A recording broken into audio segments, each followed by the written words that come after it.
أسعد الله أوقاتكم حبايبي، وين ما تكونون كل عام وأنتم بمليون خير. إن شاء الله سنة سعيدة عليكم، ويا رب تحققون كل اللي تتمنوه بهذه السنة. قبل لا نبدي بالفيديو، لايك واشتراك وتفعلون زر الجرس حتى يوصلكم كل شي جديد. طبعا هنا تحضيرات جدا جدا بسيطة للكريسماس، لأنه مشغولين كنا وعندنا شغل والتزامات وكذا، فمن الموجود بالبيت يعني تحضيرات هيجي بسيطة. هنا أنا حضرت الشجرة. طبعا شجرتي أصغر شجرة بالعالم بس كلش أحبها وأتفائل بيها، لذلك كل سنة أخليها. وزينتها بشغلات بسيطة وطلعت حلوة، لا بأس بيها.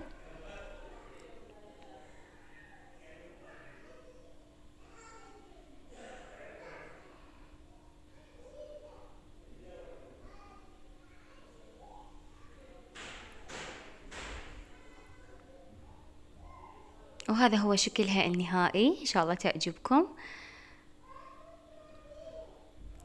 وهنا ماما سوت كيكة، طبعا طلعت كلش طيبة، عاشت ايدش ماما.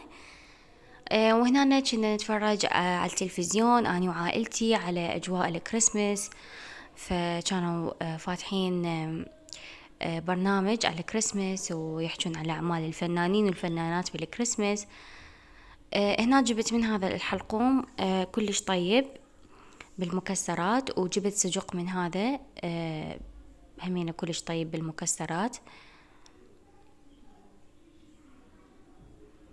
وهنا أنا حضرت هيك أشياء بسيطة، خليت يعني كرزات على حلقوم على سجق على يعني فواكه مجففة، شوكليت، هيك شغلات بسيطة.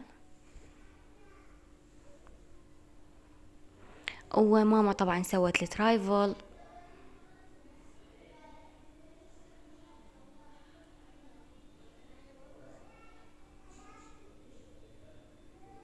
وسوت كيكة.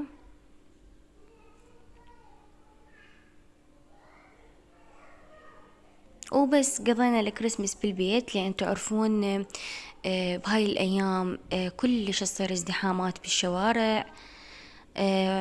يعني إذا نطلع يمكن نروح المكان يمكن نتأخر، نظل قاضين طول الوقت بالازدحام، فلذلك فضلنا إنه نقضي بالبيت. وإحنا كل سنة الكريسماس بالبيت، يعني لمة العائلة والجو الدافي بالبيت.